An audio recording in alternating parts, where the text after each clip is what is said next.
ये वीडियो विज्ञान class 10th मानव नेत्र रंग बिरंगा संसार का पार्ट 5 है। प्लीज़ चैनल को लाइक सब्सक्राइब एंड शेयर कर दें और बेल का आइकन दबा दें, जिससे आपको आने वाले सारे नोटिफिकेशंस मिलती रहें। पिछली वीडियो में मैंने आपको बताया था कि नेत्र के किस संयोजन क्षमता द्वारा हमको कब दूर की वस्तु दिखाई देती है, कब पास की वस्तु दिखाई देती है। इसमें हम आपको प्रिज्म के बारे में बताने वाले हैं। तो अगर आपको ये पार्ट समझना है तो आपको पीछे के पार्टों को देखना ज़रूरी है। तो आप पहले पीछे वाले पार्ट ज़रूर देखें, उसके बाद ही इस पार्ट को देखें। तो देखिए, ये है प्रिज्म। ये है प्रिज्म। प्रिज्म एक त्रिभुज के डब्बे का बना होता है। यहाँ पर आप जैसे जानते हैं झोपड़ी के ऊपर का भाग होता है त्रिभुजाकार, वैसे ही ये भी है। तो यहाँ पर जो ये पृष्ठ बना है, ये पृष्ठ, इसे अपवर्तक पृष्ठ कहते हैं। ये इतना, ये यहाँ से यहाँ तक, ये इतना जो ये भाग है, ये भाग और ये भाग और ये इतना भाग जो ये है, ये दोनों तरफ अपवर्तक पृष्ठ है। अब जो सूर्य की किरण है वो यहीं पर आकर पड़ती है। ये देखिए, सनलाइट हो गया, ये यहाँ पर सनलाइट होगी जो यहीं पर आकर पड़ेगी। इसे अपवर्तक पृष्ठ कहते हैं। यहाँ से प्रकाश का अपवर्तन होता है। यहाँ से प्रकाश की किरणें इस पर पड़ती हैं, यहाँ से प्रकाश का अपवर्तन होता है। अपवर्तन मतलब आप समझते होंगे कि प्रकाश जब वायु किसी सरल माध्यम से किसी सघन माध्यम में पहुंच जाती है, मतलब किसी आसान माध्यम से किसी कठोर माध्यम में जब पहुंचती है तो अपने मार्ग से विचलित हो जाती है। जैसे आपने पढ़ा होगा कि जब ये देखिए, ये पानी से भरा पॉट है और यहाँ से सूर्य की किरणें आ रही हैं और यहाँ से आती हैं तो ये हल्का ऐसे मुड़ जाती हैं। यहाँ से आ रही है, यहाँ से हल्का मुड़ जा रही है, तो इसे प्रकाश का अपवर्तन कहते हैं। अपवर्तन, इसे प्रकाश का अपवर्तन कहते हैं। और जिस पृष्ठ पर ये होता है, मतलब कि पानी के इसी पृष्ठ पर तो ये क्रिया हुई है, तो उसे अपवर्तक पृष्ठ कहते हैं। तो ऐसे भी यहाँ भी ये देखिए, यहाँ से इतना पूरा भाग जो है ये अपवर्तक पृष्ठ है। और यहाँ भी ऐसे इतना पूरा भाग अपवर्तक पृष्ठ है। और ये इसका और जो ये देख रहे हैं आप, ये जानते हैं क्या है? ये है अपवर्तक कोर। मतलब ये जो दोनों अपवर्तक पृष्ठ हैं वो त्रिभुज बनाते हुए इसी बीच की रेखा पर मिलते हैं। जब आप कोई त्रिभुज बनाते हैं तो ऐसे ही तो बनता है। ये देखिए, ये तो यही तो अपवर्तक पृष्ठ है। ये दोनों अपवर्तक पृष्ठ हैं और यहाँ पर आकर मिले, तो जब इसको आप ऐसे बना देंगे, ये देखिए, तो ये देखिए, आपको यहाँ जल्दी समझ में आ जाएगा। यहाँ पर मिले हैं, ये इस साइड वाला है और उसके उस साइड में भी होगा, तो ये दो मिला तो यहाँ पर एक कोर तैयार हुई, एक रेखा। तो इसी रेखा वाली संरचना को कोर कहते हैं, कोर। तो कोर किसे कहते हैं? जहाँ पर दो अपवर्तक पृष्ठ आकर एक दूसरे से त्रिभुज बनाते हुए मिल जाते हैं, उसे अपवर्तक कोर कहते हैं। और ये तो अपवर्तक पृष्ठ हो गया आपका। अब आते हैं प्रिज्म कोण की तरफ। ये देखिए, ये जो दोनों, मतलब कि दोनों अपवर्तक पृष्ठ यहाँ पर मिले हैं, तो यहाँ से देखिए, यहाँ पर एक त्रिभुज बन रहा है इसके आगे की ओर। और यहाँ पर जो कोण बनता है, यहाँ पर, यहाँ दोनों पे जो कोण बनता है, इसे लिया यहाँ वाला जाता है। तो इस जो कोण कहते हैं, इसी कोण को कहते हैं प्रिज्म कोण। इसे कहते हैं प्रिज्म कोण। इसे कहते हैं प्रिज्म कोण। और ये पूरा भाग जो है ये प्रिज्म है और ये इसका मुख्य परिच्छेद है। इसका ये मुख्य परिच्छेद है। अब इसकी परिभाषा है, अपवर्तक पृष्ठ के लंबवत किसी समतल द्वारा काटे गए परिच्छेद को प्रिज्म का मुख्य परिच्छेद कहते हैं। अपवर्तक पृष्ठ के लंबवत, ये अपवर्तक पृष्ठ है और इसके लंबवत, ये देखिए, ये अपवर्तक पृष्ठ है यहाँ पर, ये यहाँ पर, और इसके लंबवत, अब ये देखिए, ये देखिए, ये दोनों लंब पर हैं, ये दोनों 90 डिग्री का कोण बना रहे हैं। तो इसीलिए कहा गया अपवर्तक पृष्ठ के लंबवत किसी समतल द्वारा काटे गए परिच्छेद को मुख्य परिच्छेद कहते हैं। परिच्छेद मतलब एक भाग, काटे गए भाग को मुख्य परिच्छेद कहते हैं। और ये इतना पूरा प्रिज्म है। अब आइए देख लेते हैं प्रिज्म की परिभाषा क्या होती है।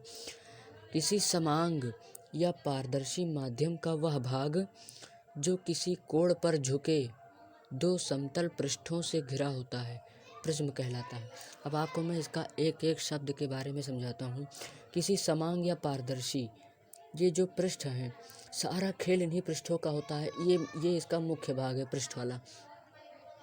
ये जो पृष्ठ है ये पारदर्शी होते हैं। अगर पारदर्शी नहीं होंगे तो इनमें प्रकाश नहीं प्रवेश करेगा, तो इसलिए इनका पारदर्शी होना बहुत ज़रूरी है। जब ये पारदर्शी होंगे तो इनमें प्रकाश प्रवेश करेगा, और जो सूर्य की किरण श्वेत रंग होती है, जब इनमें से होकर गुजरेगी तो वो 7 रंगों में दूसरी ओर बिखेर देगा।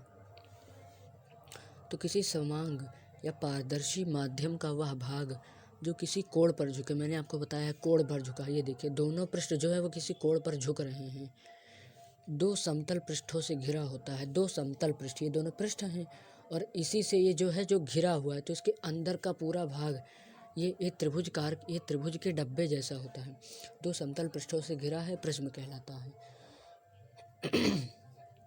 और ये जो इसके मतलब कि ये अपवर्तक कोर है, अपवर्तक कोर के जो सामने की भुजा होती है, मतलब एक यहाँ है और ये जो इतनी पूरी भुजा होती है, ये इसका आधार कहलाता है। आधार मतलब कि ऐसे तो टिका होगा, ये देखिए ये आधार है और ये अपवर्तक कोर है।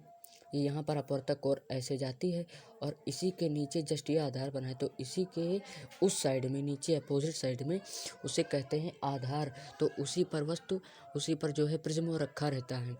तो इस प्रिज्म कोर को हम ए से प्रदर्शित करते हैं, प्रिज्म कोण को हम ए से प्रदर्शित करते हैं।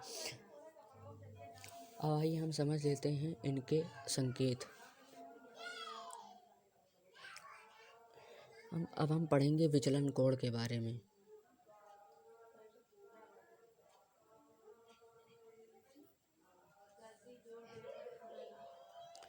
विचलन कोण, इसे एंगल ऑफ डेविएशन कहते हैं। Angle of deviation, angle of deviation.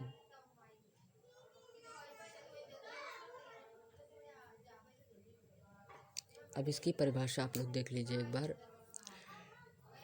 Prism की विशेष आकृति के कारण निर्गत किरण आपतित किरण की दिशा में एक कोण बनाती है। आपको चित्रवाइज समझाना पड़ेगा। ये देखिए यहाँ पर एक त्रिभुज बना है,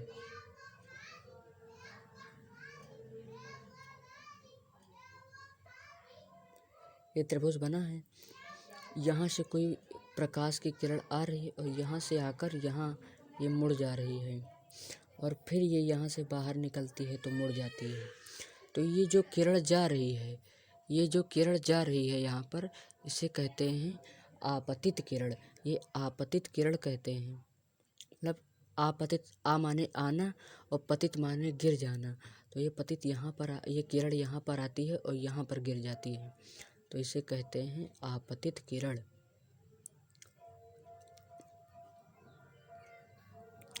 अब ये आपतित किरण देखिए, ये किरणें यहाँ हैं तो आपतित किरण, यहाँ है तो अपवर्तित किरण, और यहाँ है तो निर्गत किरण।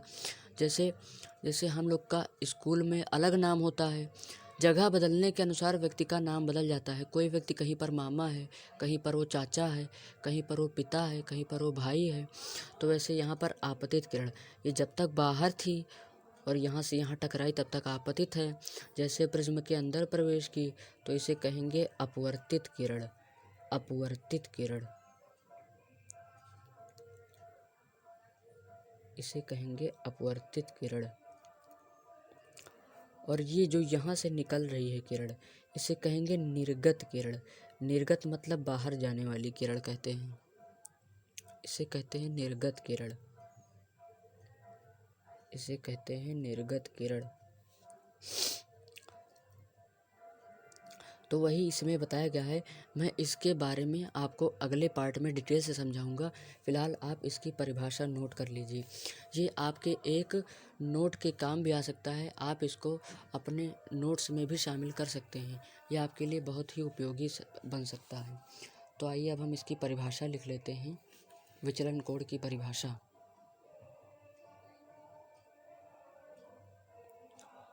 तो प्रिज्म की विशेष आकृति के कारण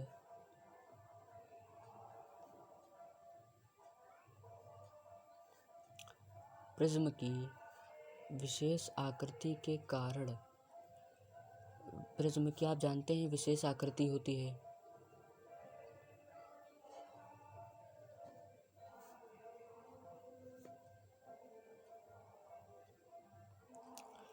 विशेष आकृति के कारण निर्गत किरण, मैंने अभी आपको बताया है, जो आपतित किरण है वो अंदर जाती है तो अपवर्तित होती है, वो अपवर्तित होकर जब फिर वो बाहर आ जाती है तो उसे निर्गत किरण कहते हैं। निर्गत मतलब बाहर आने वाली किरण, प्रिज्म से बाहर निकलने वाली किरण।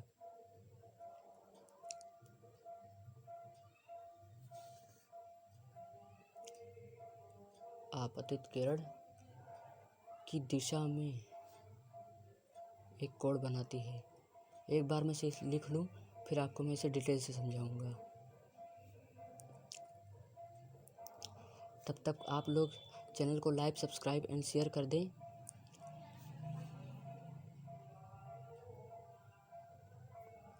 बनाती है, जिसे विचलन कोण कहते हैं। जिसे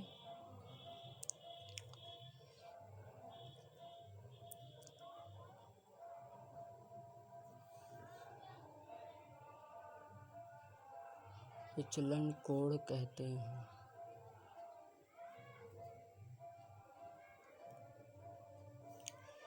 इसे डेल्टा से प्रदर्शित करते हैं। इसे डेल्टा से प्रदर्शित करते हैं, से दर्शाते हैं।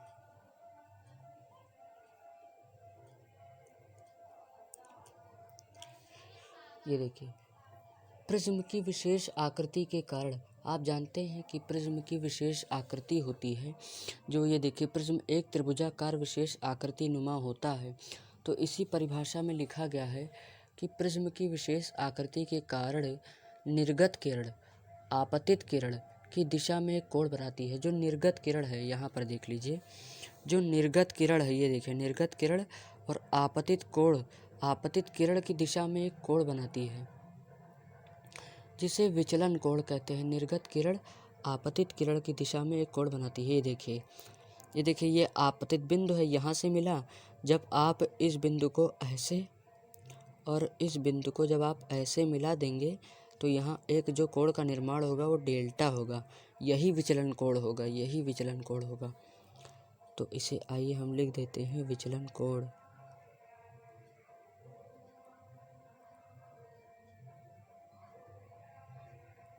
ये विचलन कोण है, इसी को कहते हैं। ये देखिए, आपतित किरण के बिंदु को और निर्गत किरण के बिंदु को जब आपस में मिला देते हैं तो यहाँ जिस बिंदु का निर्माण होता है इसे हम कहते हैं विचलन कोण।